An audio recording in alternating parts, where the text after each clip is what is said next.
Olá pessoal, vamos iniciar nossa aula de história de hoje. Na aula passada, nós falamos sobre a questão do cultivo da cana-de-açúcar, não foi isso? E na aula de hoje, por conta de como a gente sabe que é uma continuação, né, uma aula sempre vai dando seguimento à outra, nós vamos falar sobre o cultivo, né? Além do cultivo da cana-de-açúcar, devido a esse cultivo, foi necessário uma mão de obra, né? Mais profissionais para poder auxiliar nessa produção. Então é sobre isso que nós vamos falar na aula de hoje. Primeiro nós vamos falar sobre o estabelecimento do cultivo da cana-de-açúcar no Brasil, que teve a intenção de povoar o território, né, e tornar aquela região lucrativa, né, que fosse uma região que rendesse dinheiro para eles. Esse era o objetivo deles cultivarem a cana-de-açúcar. Isso trouxe diversos portugueses para cá, além de outros imigrantes também que a gente sabe. Em busca de riquezas, os portugueses receberam sesmarias, que eram aqueles lotes de terras, né, para poder estabelecer o cultivo no canavial, que era o cultivo de cana, e se tivessem recursos disponíveis, criar um vasto complexo para a produção do açúcar. Contudo, essa questão era essencial para que o empreendimento desse certo. O que eles iam precisar? De trabalhadores, né? Porque eles não conseguiriam fazer sozinhos. E nesse sentido, nós vamos analisar a mão de obra que era utilizada lá nos engenhos açucareiros do século, que isso aconteceu lá no século XVII, tá? Então, nós vamos analisar quem eram as pessoas. Nós vimos na aula passada como que era o ambiente onde a produção da cana-de-açúcar acontecia. O que era feito para produzir o açúcar. Na aula de hoje a gente vai ver quem eram essas pessoas que trabalhavam nesse ambiente. Primeiro nós vamos falar sobre o trabalho indígena. Os portugueses, eles chegaram no território brasileiro em 1500 e encontraram com um povo que ainda não conhecia. Eles tinham a cor da pele diferente, como a gente já viu, né, vários aspectos, e o povo foi denominado pelos europeus como índios. Eles chamaram essas pessoas de índios e nativos. Por que eles chamaram de índios? Pela tonalidade da pele. Porque as pessoas que tinham aquele tom de pele dos indígenas eram os indianos que moravam lá na Índia. Então, por isso, pela cor da pele e a semelhança, eles começaram a chamá-los de índios, tá? Os primeiros contatos entre eles, pode até marcar isso aí, foi de estranhamento, né? Eles estranharam esse contato, por quê? Eram culturas diferentes, eles tiveram um estranhamento cultural. E isso impediu eles de ter relações? Não, eles continuaram se relacionando. Mas qual foi a primeira forma que eles encontraram de se comunicar e de fazer trocas? O escambo, né, que a gente viu, onde o indígena oferecia o seu trabalho e os portugueses davam algumas especiarias, alguns elementos, alguns objetos para eles. Então essa foi a primeira relação que eles tiveram. Mas aos poucos, né, esse sistema de troca foi se tornando, foi deixando de ser uma troca para virar uma escravização dos indígenas. Por quê? A partir do momento que o indígena se cansava de fazer um determinado trabalho e queria descansar, a gente sabe que eles tinham direito a descanso? Não.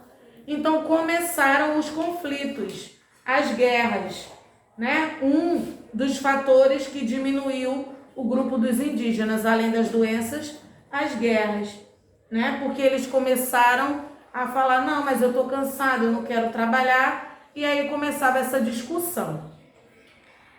Para justificar a utilização da mão de obra dos indígenas, os portugueses capturavam indígenas que chamavam de bárbaros, né? Quem eram esses indígenas que eles chamavam de bárbaros?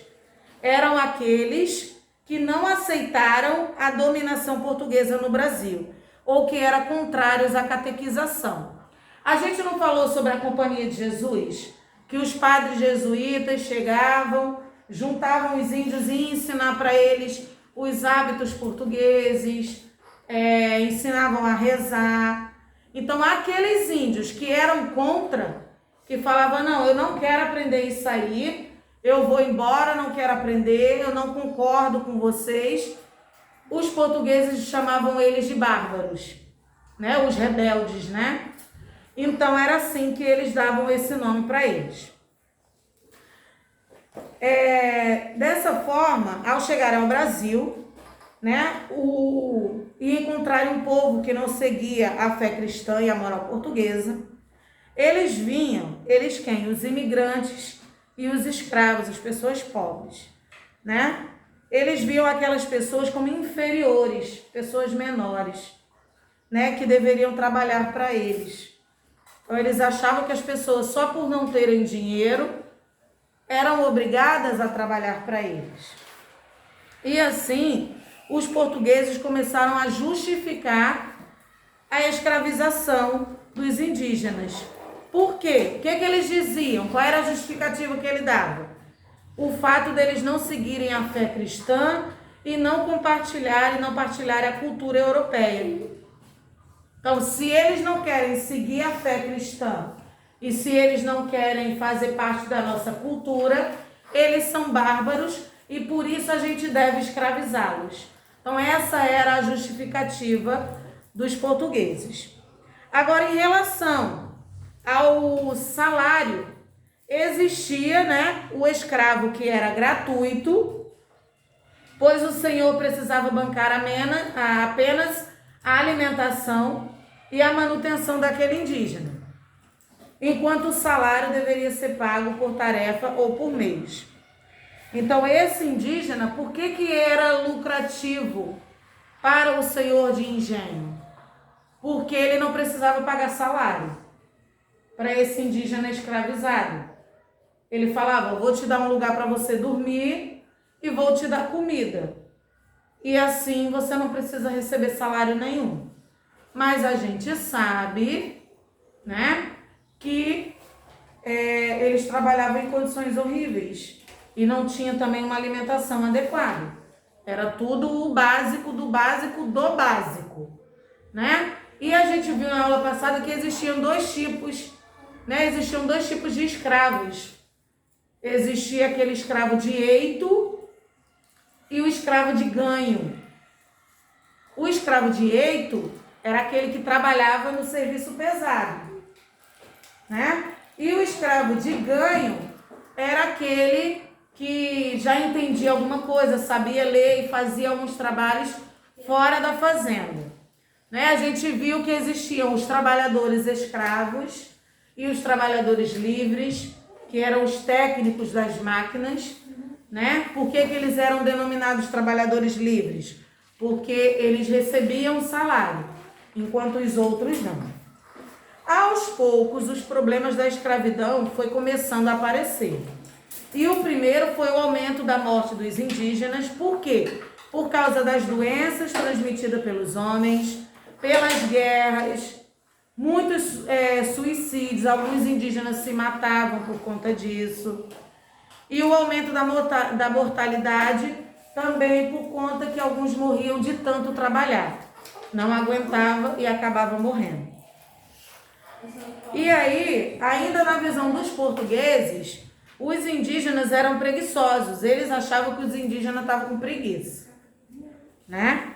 Que eles produziam pouco e aí ficava doente com facilidade. Mas a gente sabe que ele ficava doente por quê? Porque simplesmente eles não eram acostumados com aquelas doenças e bactérias que eles trouxeram para eles aqui no Brasil. Então, eles tendo contato com aquilo, eles acabavam ficando doentes e ficavam mais frágeis, né? Dessa maneira, os jesuítas se posicionaram contra o aprisionamento e a escravização dos indígenas. Os padres jesuítas ficaram contra isso. Para quê? Para esses religiosos, a escravização poderia ocorrer por motivos religiosos, mas não para garantir o lucro de uma ou mais pessoas. Ele falava assim, olha só, eu não concordo que você vai escravizar os índios para ganhar dinheiro. Eu concordo se você escravizar porque ele não quer aprender a fé católica. Então, olha a visão dos jesuítas. Ele era contra a escravização se fosse para o governo ganhar dinheiro com o índio. Mas se fosse para escravizar ele, porque ele não queria seguir os comandos que ele estava passando das rezas e da cultura da Igreja Católica, ele falava, não, se ele não quer seguir a fé cristã, então você tem que escravizar mesmo. Então, eles tinham essa visão, tá? E aí, assim, a gente tem agora o trabalho africano, né?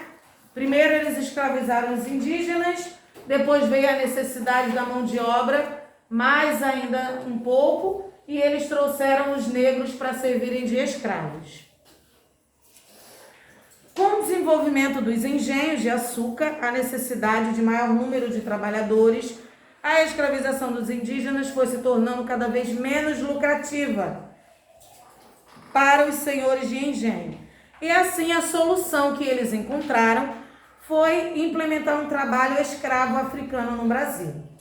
A decisão deles era o quê? Colocar os negros como escravos no Brasil para poder trabalhar, e isso era uma resposta ao enfrentamento com os indígenas, que eles agora podiam guerrear uns contra os outros. Vamos observar as razões que levaram esse modelo de trabalho. Por que isso acontecia? Aí tem aí as setinhas, né, que mostram alguns motivos, né? Grande lucratividade, falta de reconhecimento do território, a Igreja Católica não ia se opor à escravização dos africanos, porque eles consideravam que eles eram hereges, eles não acreditavam em nada de fé. Então, para eles, podia escravizar por esse motivo, né? E a dominação portuguesa. Os escravos africanos eram comprados pelos portugueses por preço bem baixinho. Eles compravam esses negros muito baratos, né? E eram trazidos para o Brasil, onde seriam vendidos por preços altíssimos. Então, ele comprava um negro bem baratinho e chegava aqui e vendia bem caro. Presta atenção aqui. Dando um grande lucro a quem? A pessoa que fazia essa compra e a venda, que era chamado de quê? Traficante de escravos. Porque ele fazia esse tráfico. Por que era chamado de tráfico? Porque não podia vender as pessoas, e eles faziam isso no mercado ilegal.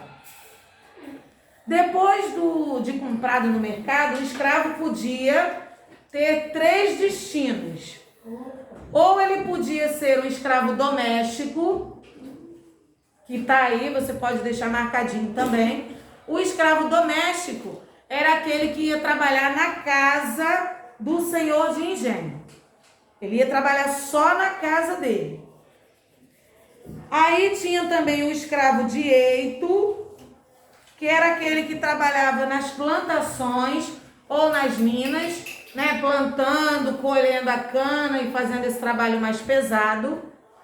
E existia o escravo de ganho, que era aquele que prestava serviço de transporte, vendia alimento na rua, fazia os serviços mais especializados. Então, quando você adquiria um escravo naquela época, um negro, para escravizar, ele poderia assumir 3 funções. Ou ele ia ser o escravo doméstico, ou o escravo de eito, ou o escravo de ganho. Né? Então, eles podiam ter 3 funções. E é importante a gente destacar que, apesar desses 3 destinos, os escravos eram submetidos a qualquer trabalho que o Senhor mandasse, né? E ele poderia passar parte do dia na agricultura e outra parte fazendo trabalho doméstico, sem descanso algum. E caso esse escravo não quisesse fazer o que o senhor de engenho falava, o dono dele, na verdade, né? Ele ia sofrer punições, ele ia ser colocado no tronco e ia serem feitos vários açoites, que a gente chama de quê? De chibatadas, né? Com castigos. E muitos deles não aguentavam também as chibatadas e acabavam morrendo. Nas fazendas, esses trabalhadores, eles trabalhavam de 12 a 16 horas por dia, né? E depois eles tinham o direito de ir lá dormir naquele lugar onde eles se acomodavam, que era chamado de senzala, né? E aqui, para finalizar, a gente tem os trabalhadores livres, né? Apesar de maior parte dos trabalhadores serem escravizados, não podemos esquecer da existência dos trabalhadores livres. Quem eram os trabalhadores livres? Por que ele tinha o nome de trabalhador livre? Porque ele recebia salário. Então, recebe salário, é um trabalhador livre, tá? E geralmente eram quem esses trabalhadores livres? Portugueses, brancos e pobres. Porque quem tinha dinheiro queria ter uma fazenda para poder plantar cana, exportar e ganhar mais dinheiro ainda, né? E aquele que não tinha dinheiro ia trabalhar em uma das fazendas, fazendo esses trabalhos técnicos, que não era um trabalho pesado, e recebia. Por um acaso, algum negro ou algum índio poderia ser um trabalhador livre? Não, porque ele não era branco. Tinha que ser branco. E no caso pobre, porque ele ia precisar de um salário, alguma coisa para poder sobreviver, tá? Os salários dividiam a dura rotina de trabalho e os cargos de maior importância eram o feitor-mor. O feitor era aquele cara responsável por caçar os escravos, né? O escravo que fugia, eles chamavam o feitor. E esse feitor ia correndo no meio da mata e achava o escravo e trazia para a fazenda, e era ele também que dava os castigos. Muito interessante. A gente tem uma novela sendo passada agora, né? Que na verdade é a continuação de uma novela que passou antes de vir a pandemia. Teve a novela O Novo Mundo, né? Que foi uma novela que falou qual era a história da novela, a história do Brasil. Ela retratava quando a família portuguesa saiu de Portugal e veio morar no Brasil, como é que era. E aí, essa novela acabou, veio a pandemia e agora é uma das primeiras novelas que estão sendo exibidas com as gravações dentro desse modelo na pandemia. E aí está passando, né, os tempos do imperador. Que, na verdade, quando veio a família real para o Brasil, veio o Dom Pedro, né? E aí, quem assistiu a primeira novela que passou, vai lembrar que muitos dos personagens são os mesmos, né, da outra novela. E tem até os mesmos nomes, onde o Dom Pedro, ele teve o filho, e hoje, quem é o imperador do Brasil que está lá na novela? É o filho de Dom Pedro, que já é adulto, já é casado e já tem filhos. E lá, eles têm muito essa questão, né? Para você poder entender, assiste um capítulo, para você entender a novela das 6, né? Uma novela que é saudável. Então você pode assistir para conhecer a história do Brasil, como é que era, né? Tem o feitor-mor, que era aquele que ia correndo atrás do escravo. Tem um escravo que fugiu agora, foi parar no Rio de Janeiro. Então, assiste que você vai entender como que funciona, como que funcionava o sistema da família real aqui no Brasil, tá? Então, esse é o nosso conteúdo de hoje. Você agora vai fazer as suas atividades do livro e em seguida do caderno, tá bom? Então, qualquer dúvida, pessoal, é só chamar. Um grande beijo, até a próxima aula.